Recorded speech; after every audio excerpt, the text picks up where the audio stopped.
nice to be here to have a chat. As Glenn hinted, it's pretty informal, my presentation, and as noted, so if you want to jump in and ask a question, just go ahead, or if you need to go and grab a drink, please do. I've got a few different technology things to talk about and different concepts to go through with you. So again, if some of that's a bit foreign to you and you want to ask a question about it or didn't quite catch that, please let me know. I've also got a little bit of a video to show you of what sports science is, to hopefully dispel some of those myths that are out there at the moment in general terms. And I guess our national body for accreditation of sports scientists is actually out there promoting the industry and the good name of sports scientists. So from my perspective, that's great to see at the moment. So you'll probably see them a bit more active when a lot of the other stuff comes out in the future. Yes, my main role is as a sports scientist. I've been calling myself a performance analyst lately because of all the stuff that's been going on. That's my main role at the moment with the Melbourne Vixens as a performance analyst. So I'll give you a bit of an insight into some of that and how different components can be used in different analysis techniques and things that you can take away potentially to use yourself. And that's probably why I'm targeting certain things, is what I think might be useful to you. But if you've got questions about how might you do something differently or how might it apply to you, I'm sure I can try to tailor it to suit you. And if I can't, then I'll go away and send back some information through Simon, who runs the program at the VIS, to get back that to you. So feel free to get in touch and we can help you there. So what I'll do is I'll start with a video that we put together about what sports science is leading into Melbourne Commonwealth Games, and I had a look at it before. It's a bit outdated now. I think we need to update it. So I'll run through that and you'll get some ideas about maybe where the industries come from and what we do.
Ladies' video is meant to be better than that, so.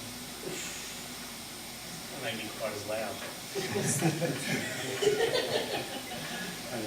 Okay, I guess the part of the focus of our presentation is the use of technology in sport and how it can be used potentially with the work that you do.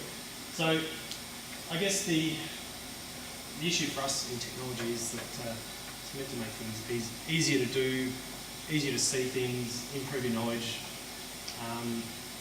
but the crux for us is to solve a problem or perform a specific function. And it's very easy to get tied up in the latest and greatest technology and work out how to use it, but really you need to flip around and go, what am I trying to see, what am I trying to enlighten the athlete with, what am I trying to coach them in, how best can I do that, what technology can help me do that. So it's easy for people like myself who like technology to get fascinated by it all, but really that's really the crux of how we have to come back to it. So I guess that iPad there in the middle is probably the biggest gimmick that is out there really, because people think you can do absolutely everything with it. There are some very good uses for it, but you can search around for hours trying to find the little thing that you need to do, and maybe there's a better way to do it. So I'll touch on some of that. What I'm going to do initially is go through a bit of a case study that I had to deal with. Previous to my role working with the netball program for the last 5 years, I was working with the Australian shooting Olympic team from preparations for Athens Olympics through to the Beijing Olympics at the end of 2008. And in the first couple of weeks, I had a conversation with the shotgun coach and said, right, what if we could, have you got a technology issue or a coaching thing that if we could shed light on, show you, bring to you information about that will change the way that you coach the athletes or their performance? And this is what the coach said to me. He wants to see the pellets out of the gun, the shotgun, and where they move in relation to that target. So he stands behind the shooter, looks over their shoulder down the barrel of the gun, and he tells me he can see the pellets moving towards the target at 410 metres per second. I'm not sure. Sometimes you can see the air move around, the air move if it's a misty day and a few things like that, but on a nice clear day, you can never convince me. So that was what the biggest issue we had at that time with shotgun. Because in pistol and rifle, you can attach one of these to the end of a rifle and pistol and then measure that on a target, and you get this little squiggle trace of where you aim the point is. Fantastic. Very precise, very accurate. You can tell exactly what's going on. With the shotgun, you've really got no idea, because the shotgun pellets spread out as they travel around the gun. So you might shoot over here, and the coach says, oh yeah, I reckon you shot below that. But no way to really check that. So that's what I had to try and fix. This is footage from the Melbourne Commonwealth Games that the host broadcaster took. It's nice and clear on my screen, but actually you can see the pellets separate from the little cup that comes out of the gun about now, and then you probably lose them on the screen about now. And you can see that hit the front edge of that target. Pretty precise. So that was pretty cool, but the camera itself goes in the back of the truck and is about $500,000. It's something that we can probably get access to, and really relies on great light conditions that we had there at Commonwealth Games and a whole lot of things that were really difficult. So going to the top end of technology is sometimes great and what we all strive to do, but it may not be the best answer. The other thought that we had was, let's look at infrared. Now, if you've got a couple hundred ball bearing pellets moving through the air, 410 feet per second, metres per second, they're probably going to get pretty hot, so you might see it in infrared, and you can. We haven't done this before, so this is double trap that Russell Mark, you might know, shoots. Two targets coming out from the ground in front of you, away like this, and then you can see these pellets coming across, which we would shoot it from this way. But again, it's a $150,000 camera, and it took us 2 days to get the vision. So when you're trying to give feedback to an athlete on the spot, going, you shot that side, let's have a look at your technique, it's really not practical. So $180 black and white wireless camera. It's probably about $2 an hour because camera technology has changed. Strapped to, that's the second generation. In that video you saw what looked like a camera with some elastic tyres around the end of a shotgun. This is this camera. It's wired, black and white. And so this is footage of the athlete, so we can see what's actually happening. And then this footage is actually through the end of the gun.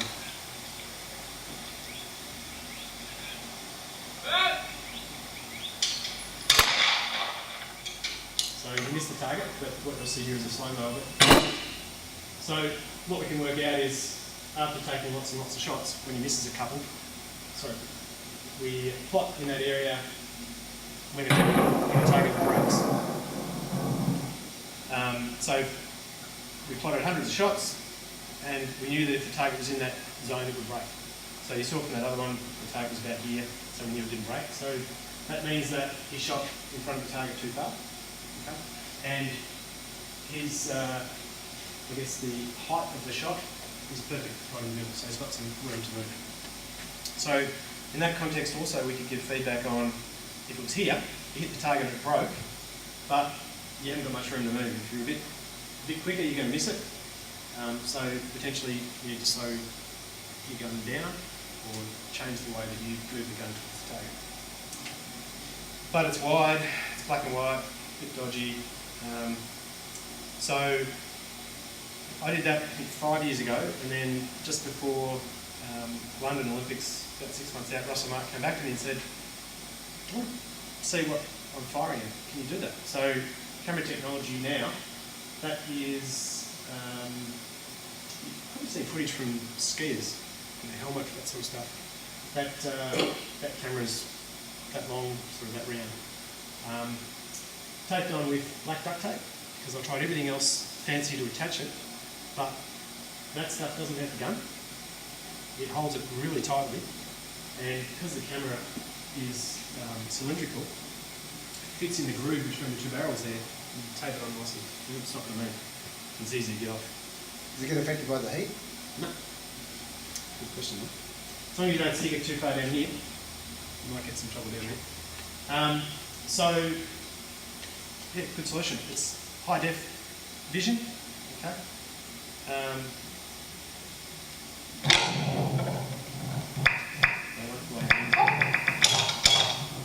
So that's a missed target. So I got the athlete then to shoot again and again and again, so we could see where the break zone was and where she missed it. Now you tell me that a coach can look at this in a fraction of a second and see where they miss it.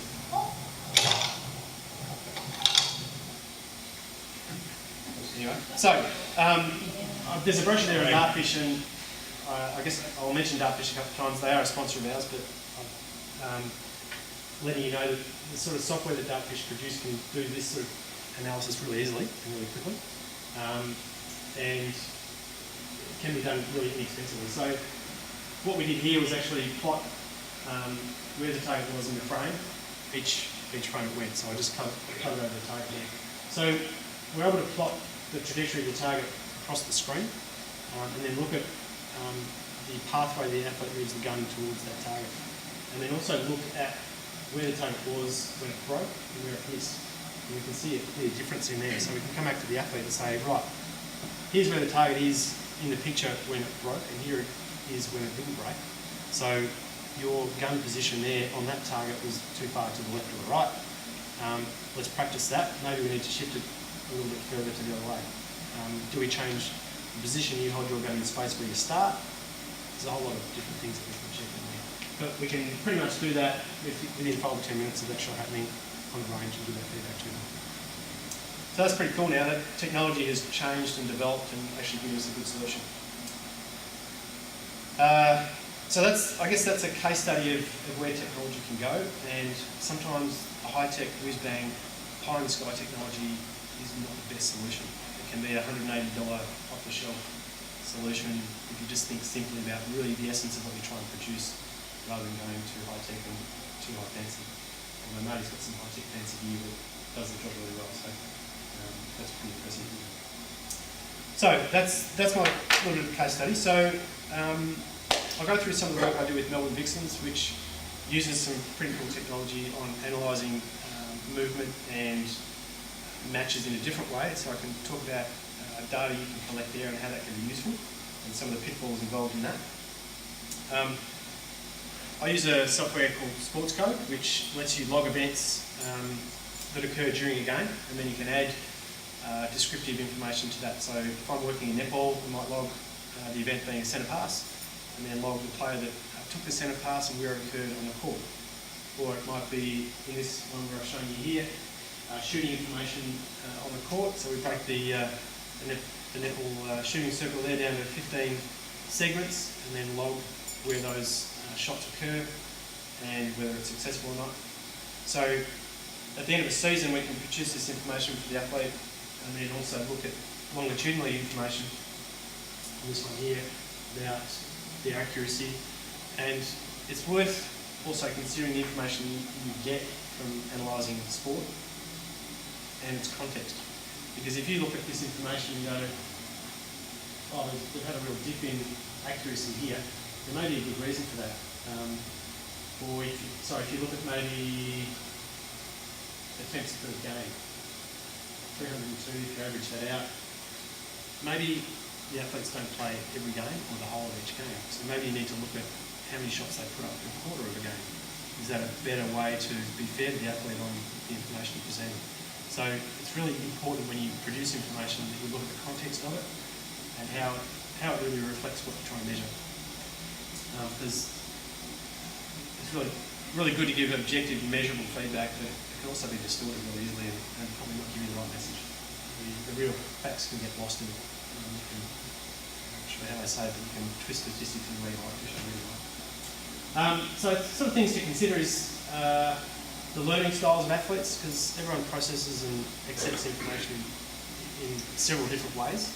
And I like numbers in easily, visual form, but other athletes prefer to be talked to about it or walk through what that means. So that's a critical factor when you're producing information and relaying it to athletes and coaches.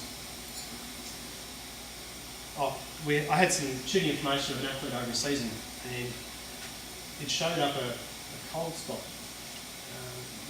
I'm trying to remember where it was. It was something. It was probably more stark than this one, where we had like a 70% wedge. I think it's in the corner here, and we did a whole summary of the whole year and put that together. And went, oh, that's interesting. We actually didn't pick up that during the season. So we sat down and went through that and had to think about it, and then coach had some ideas, I had some ideas, and we went and chatted to the athlete, and the athlete said, oh, yeah, of course, it's in that corner there. I'm against the sideline, I'm right-handed. Defenders can pop in the corner and really get at the shot. If I was left-handed, it's somewhat protected. So the athlete knew that straight away and knew what the answer was, and half the time what I'm producing as a sports scientist, I'm either confirming what a coach already knows, or an athlete knows, and showing it in a different way, or giving them useful information. So that's the other component of measurement and showing things to athletes, often including them in that conversation. They'll probably give you the answer straight away intuitively, but the information can be used to back up the message you're trying to pull across or shed light on it in a different way. So I've got to keep reminding myself that athletes are actually way smarter than often people give them credit for in what you ask them about their own performance. It's just sometimes drawing that information out. Not all. Not all? Okay. I'm looking at an athlete here that we've saw at the VLS a few times, so I need to be careful what I say. You work with me, you're not defending me. That's true. You're trying to show my age there. Okay. So yeah, I guess some information and presenting it is how you present it is really good. How you present it is really critical, and that can be done in a good way and really poorly. The other thing is giving information on, I guess, the outcomes of athletes' work. So efficiency information is often very useful in, okay, you've got this many possessions, but how many possessions resulted in goals? What was the overall effect of those possessions with the team? And that can be often really difficult to quantify in team games. So that's something we really work hard on in using sports code, is actually giving outcomes to events or measured performances. Whether it be a goal swing, this is the outcome of that, was it caused by this or that? Here's your netball shot. The change in your technique is causing this, and the outcome of that is this. So if we change that, the outcome will be this, rather than just saying, go and do it. I find that sort of engagement with the athlete produces a better overall result. So this sort of stuff, from my perspective with netball, is really critical, giving athletes clear indications of how they're using the ball, and how the opposition using it, and then formulating tactics to beat that. Question for you to see if you're awake, and the netball coaches can't answer. Let's look at the Vixens efficiency information here. This is getting a goal shot from a centre pass. So on a game, 72% of the time we would get a goal shot from our centre pass. 67%, almost 68% from gained possession, so where we took the ball off the opposition. Any idea why this is lower? Because we have the possession to start with? Both of those we have possession, so Okay, sorry. once we've got possession, that's when it starts. So I like the way you're thinking though. Yes. Depends how far back down the court you are. Exactly. Where's most of the turnover going to be? Opposition shooting circle where you're trying to get it in there and it's crowded.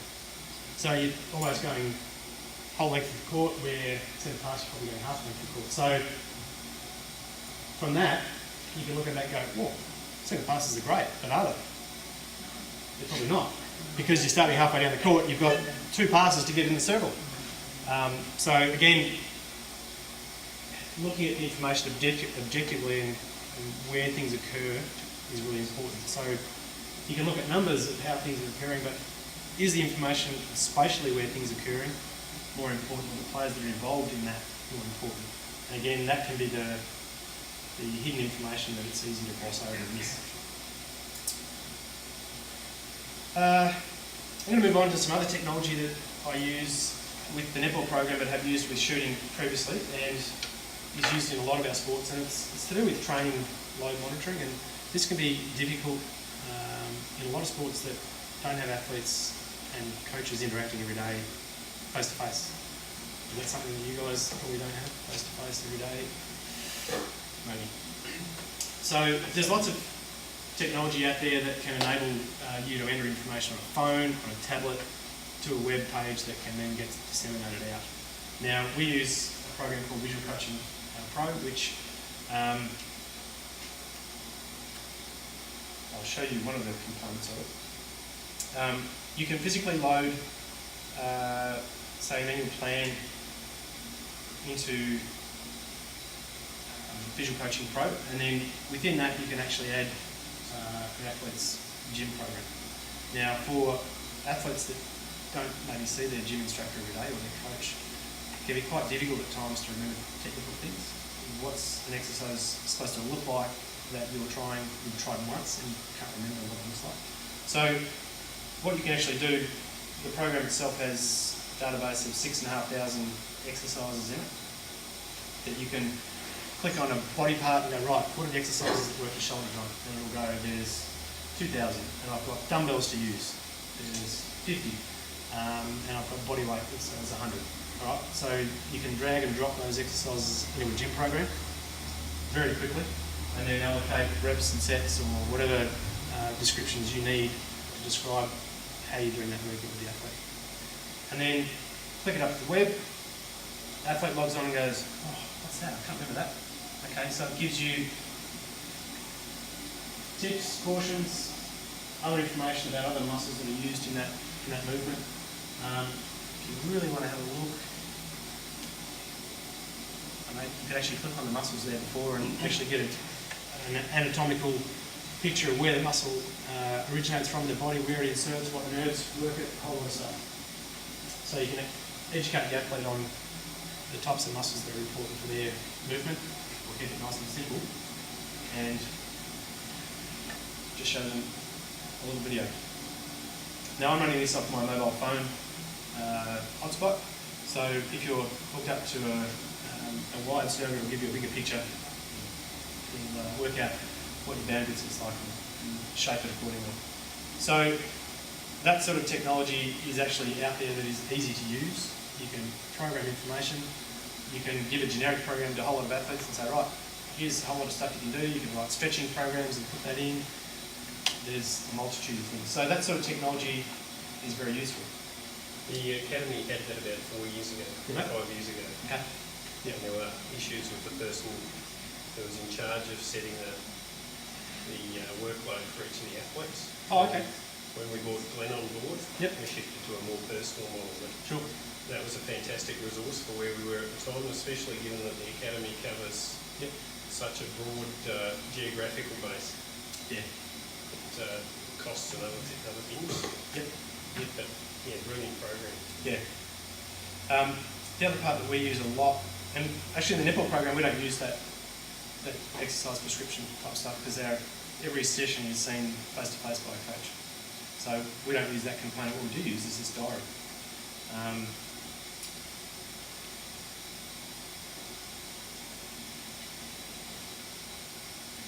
There we go. So you've got a list of about 40 or 50 different things you can put in this diary entry, and that's the current model that we use for Vixens, minus the menstrual cycle and body weight. So the athletes, every time they do a session in the gym, on court, recovery, whatever it is, they log their rating of perceived exertion, how hard it was out of 10, how long it was, whether it was the gym session, their fatigue, stress, mood state, a whole lot of things in there. And then that information, when they hit save, goes to a little central receiver within the program, and then I, as the manager, decide when that information gets sent out to coaches and who gets the information as well. So 1 o'clock in the morning, every day, all that information gets scooped and sent to head coach, assistant coach, strength conditioning, physio, doctor himself, so that we can look through and see what's happening in quite a lot of detail from athletes. And often the most important thing there is the note, what they actually physically say, rather than some other stuff. So some sports just use the notes and get athletes to type in, went to the gym today, did my gym program, that bench press weight was too high, so I dropped it back to 20 kilos. That's all the information the person needs. So it can be really complex and produce cool graphs over time, over a season. What are the interrelationships between workload, RPE, fatigue and mood state? It can be really complicated, or it can be, went to the gym today, done. It can be a monitoring tool, whatever you want, whatever you need from your athlete. How do the athletes at filling that in? We've just seen the Australian cricket team send 3 of their players home for doing something that would have taken about 30 seconds. Yep. We started this in 2009 with one athlete who had a serious ongoing management issue for injury, and when that worked, that was talked about by the athlete. We had 2 or 3 other athletes that were managing. Try this, have a chat to them, what do you think? 2010, had 4 athletes in there. 2011, we had everyone involved. And then we just did 2 sessions a week. 2012, every session. So we built it over time with trust. Biggest thing with compliance was us acknowledging the fact that they were doing something and reacting when something was in there that needed to be reacted to. If you didn't acknowledge what they were doing, they went, who's reading it? Who cares? So compliance is always an issue with diaries, and we don't get them to fill it out all year. End of the season, they get a break for 4 months from it. We had to work out how do we get good compliance, how do we get good information, because it's only as good as what they put in. So that is a real issue, and it took time to develop that. And once we got athlete buy-in, that physio, when soreness for that athlete is usually 4, but at the 6th, the athlete got a phone call from the physio going, hey, how you going, what's happening? Anything to worry about? No, it's fine, this. Oh, cool. When they knew that we would react, that's when you got buy-in. Yeah. That's a constant thing, though. We turned over 6 players this year, so we've got to start again. Try and make sure that those athletes can understand how we use it, what we do. So setting up those lines of communication. Who's going to react? You don't want a 6 in soreness to get sports scientists, physio, strength conditioning, 2 coaches ring and go, what's wrong? It's just get sore. Nothing can happen. So that was one of the issues that we had early on with that the visual coaching, was that in my table tennis program we had 10 athletes and 5 of them were managing injuries. Yep. Which is pretty odd. But none of them were occurred in the table tennis program, they occurred in other things, but they were managing injuries. And the response time to get what exercise should I do now because I can't do the calf exercise just wasn't there. Yeah. And as soon as that wasn't there, they lost faith in the exercise in the program. So. Yeah. So that, I guess that setting up those structures of who's responsible and how that works is critical. And as soon as that I think it's more. I think the tool's perfect. Yeah. I think it's more who's driving the tool that's steering it. Do you find that if you have your own diary though, like so a very much self-managed athlete would have a diary they write stuff in, does they get this information, they click boxes, do they get that regularly as a document? given to them? Yeah. After about 2 years, what I ended up doing was mention that you can send some or all of that information out to a certain personnel. You can also actually set thresholds in there too for a particular athlete. So if I know Glenn's working and his usual RPE rate on the session is 6, so if it gets above 8, I can set a threshold in, then I'll send that to me. So I'll go, oh, hang on, that's a hard session. Was it a hard session, or is he tired because he's not recovered? Is that something I need to monitor? So that sort of stuff can be done. But also, what I set up was, as soon as the athlete clicked save, it sent him a copy of it. So either he knew that the information was saved and it was in there, but then they've also got a record of it. This sort of information I would also send out to the athletes periodically when we look at it and go, hey look, you can see that early in the season we didn't get full data in this period here, but we've got good data here. Typical increase in training load over weeks, great, you're getting adaptation to it. Mood state's still pretty good. It's increasing over time, which you might not expect with the load increasing, but they're early in training phase, so they're enjoying it. RPE's going up, bit of a rest here, but look, unloaded nicely in that 5th week, which is perfect. So if you can talk to the athlete about that sort of stuff in their gym program, understand it, it may not be your gym program, it might be just your on-field hockey or whatever it might be, you're monitoring that sort of load. If they get it, then they're more likely to put the information in, but do the work as well, if they can see the results. So, yeah, does that answer your diary? I had an athlete that would write 20 lines about every session, and they used that as their diary. Yeah. In the end, I turned that section off going to the coach, because the coach didn't need to see all that. So we currently use a normal diary.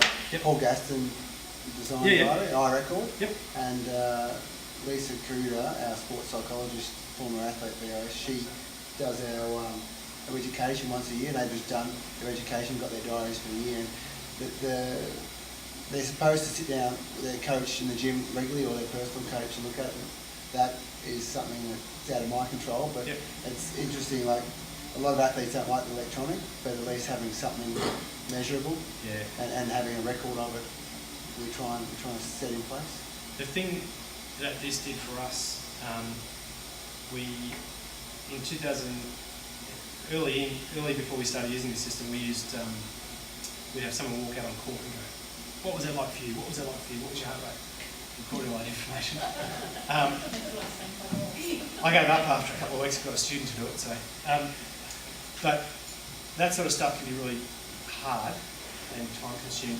The biggest thing that we got out of using the diary system, they could do on their phone, is, right guys, before you leave the building, do your information there. Fresh in your mind, the data is actually accurate. I think back 3 days ago, when was it? Or the next morning from last night's gym session. When they started doing it, before they left the gym, we got good data, we got better compliance. You provide every one of your players with an iPad, don't you? A video device. I wish we had iPads, but and Android. So we've only just gone to Androids. Yeah. We had a video device that didn't do anything else, so we didn't have access to it. So would it be easy getting uptake if you say, we've given you the device, here's the use, you know? Again, if they value the information, then they will. If you give them an iPad, they're going to go, cool, but you still got to get them to physically go and do it. Yeah, it helps if you get. I reckon if anything, to get to an app form, and I'll talk about it from the old point of view, it sits on their phone, then there's no excuse. Everyone's phone's big enough to split through and analyse what you need to analyse. Yeah, for sure. Yeah. And it's easy for adult athletes rather than teenage athletes who might not have those devices as well. Yeah. And I guess on the downside of if you're travelling, not everyone's got that set up with, like from a kid point of view, you have to buy that, then have to get the internet, pay for a monthly fee or whatever it may be, where everyone's got generally enough data on their phone to cover off on it. Yeah. Sorry. No. I'll get my turn soon. Some video solutions. Who's scared of taking video and trying to manage it? Yeah, it can be really hard. there's a few different things that I'll talk about. iPads, Androids, are they compatible with one person sending video out? Yes, they are. I just had to deal with that myself. They mentioned that the Vixens have a video device that they get video on straight after the game. They get a long court, and then they get the TV footage as well. And then we'll probably do edits during the week, and they'll get that as well. And then later in the week, they'll get edits of the game coming up. So they've got a lot of video to deal with.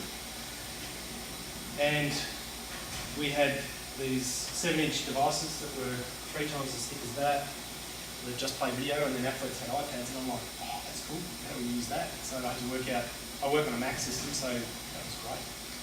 Trying to use these other devices with Macs wasn't that great. Moving to Android, and Androids really aren't supposed to like Macs very much, but you can get them to talk. And in some ways, an Android operating system is much easier to put video in than an iPad, because unless you have the video in the right format, it won't go into the videos folder, which can be an absolute pain in the bum unless you're converting it. Does your camera capture in the friendly format to a Mac? It can be a nightmare. The Android though is pretty universal actually. If you install a couple of little apps, it'll give you all the drivers and run most of them seamlessly. But there's a little app, I haven't put it on here actually, called it's probably a couple more now. One called AV Player HD. It's about $3. If you put that on your iPhone, and you can load any video into that. Basically, it plays DivX, if you know what that is. MP4, .mos, whatever codec you can use to compress video to make it smaller. Pretty much it'll play.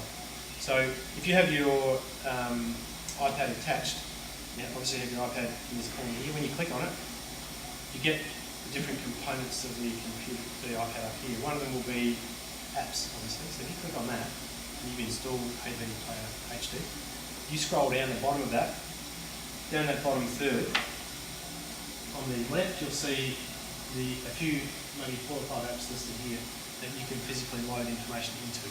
So it might be a PDF reader, and sometimes if you have a different music player, you can load information. So if you click on AV Player HD, this box over here will become active, and you can just drag and drop any video you like into there and it'll load it. It'll bypass the sync function. Pull it out, there you go. So I manage 8 iPads that are individually tailored for each athlete. They load their computers. I can bring it to my computer with my iTunes account, load video without affecting any of their apps or their music or anything. So that's the way you bypass that sync function, which will totally disable their iPad. So that's a nice way to transfer video. The only thing it won't play is usually raw HD or raw standard def, really high quality video it struggles with. But anything compressed, easy. But if you can compress it in HD format, that works usually too.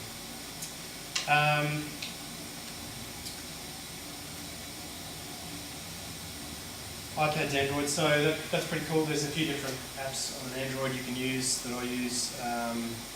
VM Player, which I can put up there, again, plays pretty much anything. The other good thing about that AV Player HD, you can actually add folders in there. So for the netball season, I have 14 rounds and I put the different video in that once I open the app itself on the computer. Dump it in and then move it. Whereas the normal movies folder, you can't really create folders within there, with this many videos. I asked a lot of our strength and conditioning and sports science staff in a meeting recently, who uses a video camera? Out of 12, no one. We use these and iPads. Get HD footage. I mean, for a netball game, yes, I use a video camera because I can't get my recording. But if you're doing just basic technical analysis, although on this I've got the hockey coach's iPad, she records games of hockey with the iPad because it's HD. You can get a little device that you can get little creepy arms you can attach to a tripod, and you can actually move around. The video quality is very good. The other thing you can do on it is you can actually zoom in and let it play. You don't have to have it on the full screen. And so you can zoom in on different components and do that.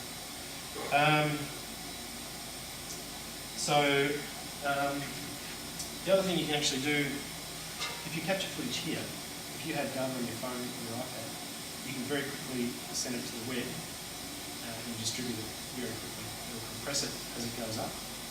And there are lots of different softwares that can use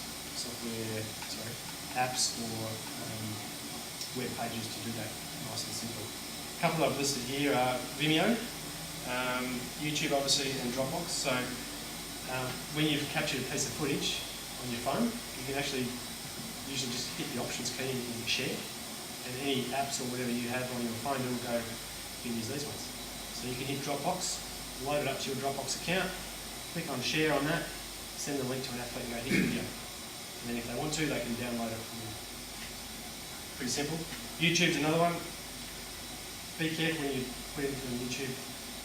I make everything I put on it private and then send the link, or unlisted and then send the link to the athlete. I don't put anything on as public. Given you're a coach and that sort of stuff, very rewarding to make sure that you're looking after the video and make sure it's going to who it should go to. Vimeo is a good one, and I'll show you that. This is something I've just been investigating in the last couple of months because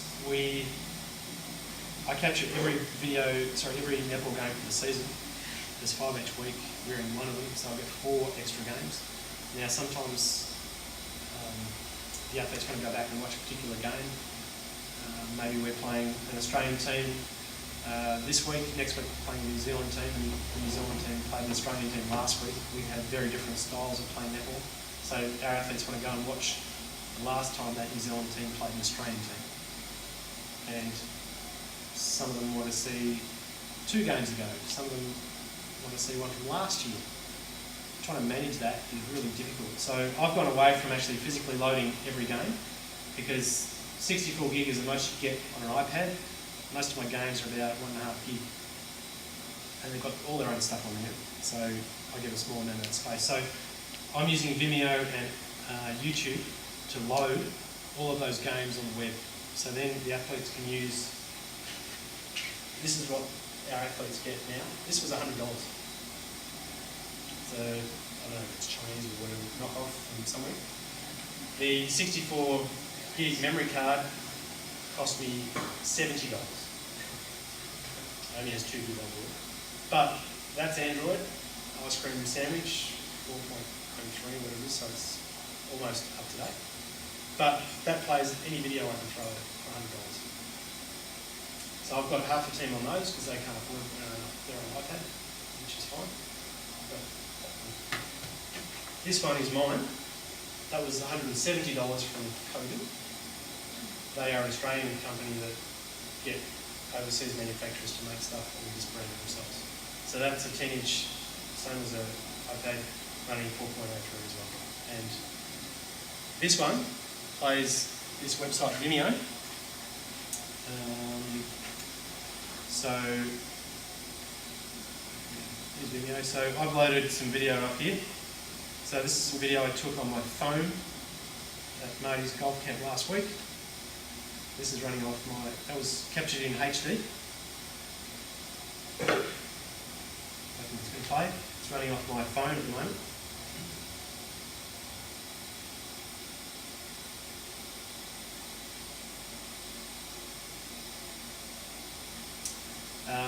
So what I've done there is I've set up an account and I'll load Vixen's video in there and I'll send the login and password to all the athletes so they can go to this anywhere, usually they're at home, or if they go to VIS, log in, watch whatever video they like. That program, they can actually also download it if they want to keep it. So that's running off my iPhone, it's captured in HD, it's slightly compressed. And a bit jerky. But it's not too bad. So some quite neat video solutions that you can just upload stuff to. YouTube, I'll give you one caveat. This won't play that video. This Android. This Android will. Now I can't work out why. So just be a little bit careful at times that you promise something you can deliver before you do it. The iPads generally will play everything, most apps and that sort of stuff. The Androids, some of the knockoffs, haven't quite got it all right. But for $100 for us, that's changed the way that I can do video for the Vixens. It's probably saved me 4 or 5 hours a week. Spending $100.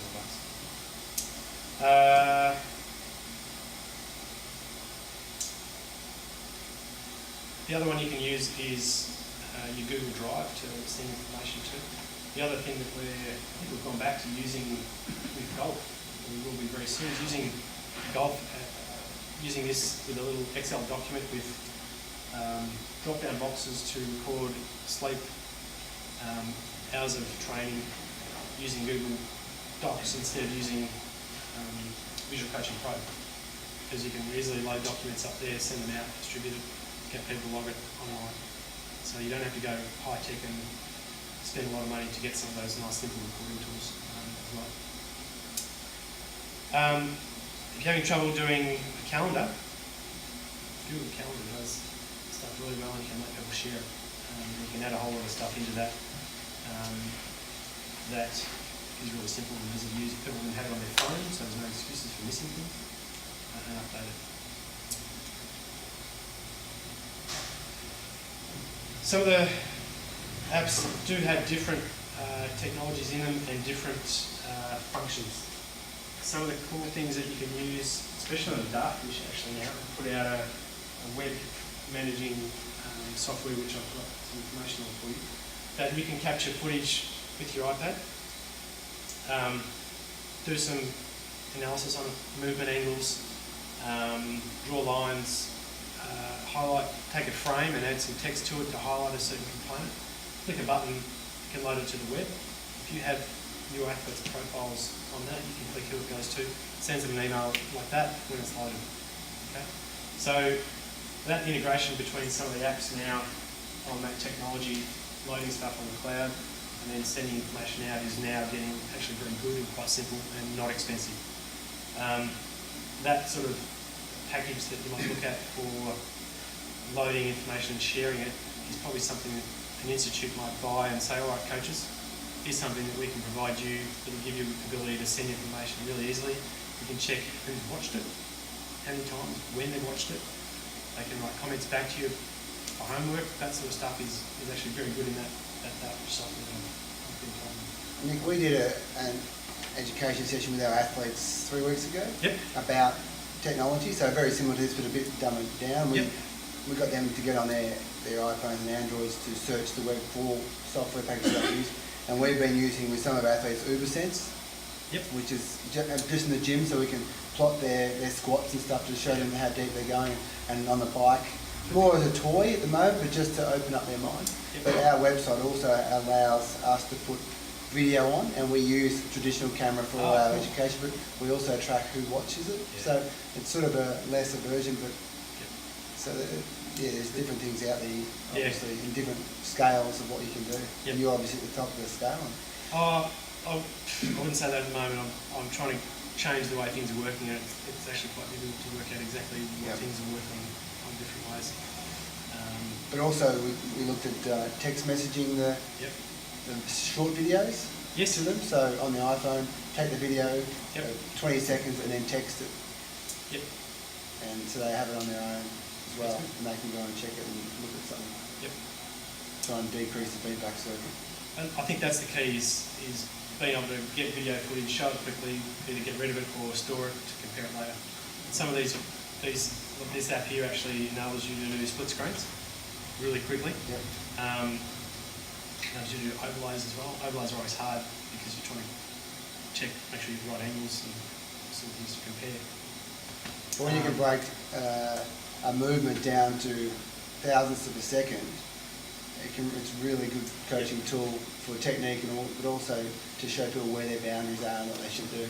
Yeah, a lot of them now have that little slider bar at the bottom you can go through frame by frame. Yeah. And I think that's probably the biggest tool that most people use in that sort of technology. Yeah. It's really hard to do effectively on a phone. The 10-inch stuff is great for it. So I think some of these apps now are getting there. Just have a look, when you're searching through some of them, just have a look at what they really do, because it's pretty easy to spend $3 here, $10 there, $20 there on them, and you can get sucked in. So just be clear about what you want to see, what you want to show, how you want to do it before you start jumping in to do it. So Coach's Eye and the Dartfish one I found pretty good. Dartfish one yet doesn't do split screens like this, like the Coach's Eye does. This is only on the iPad too, unfortunately. It's not on I haven't found it on the Android yet.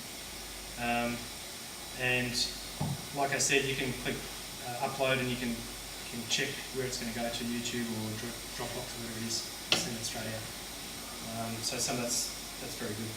So as I mentioned, the hockey coach, I borrowed her iPad to do that. She's got reams of games on it, and I've had a look at the footage of it. It's great, even from a hockey pitch.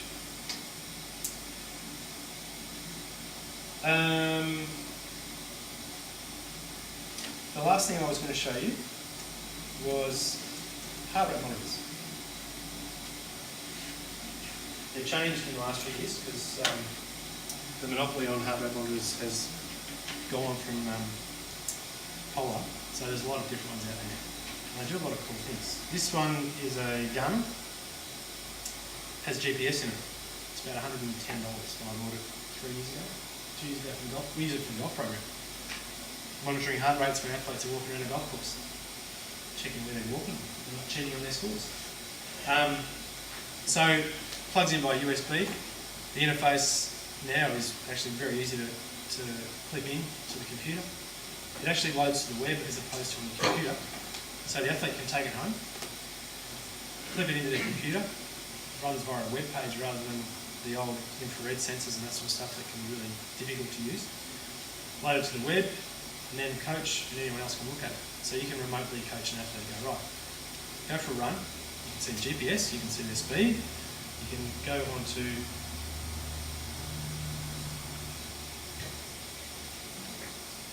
Google Map, see where they went, how fast. This is my ride to work from Thornbury into the VIS. Okay. So you can also look at it on the web, which gives you a reduction in the information that you get, but we forgot how to do this, Marty. You can go to charts. You can so you can move through the event, look at their speed. You can look at changes in elevation. So is their speed affected by the elevation that they're riding up on their bike, whatever it might be. There's a whole lot of cool little things in there that you can use for $120 that you can monitor training really nicely and really easily and make it nice and simple, not too complicated. Golfers can use it, anyone can. Yes.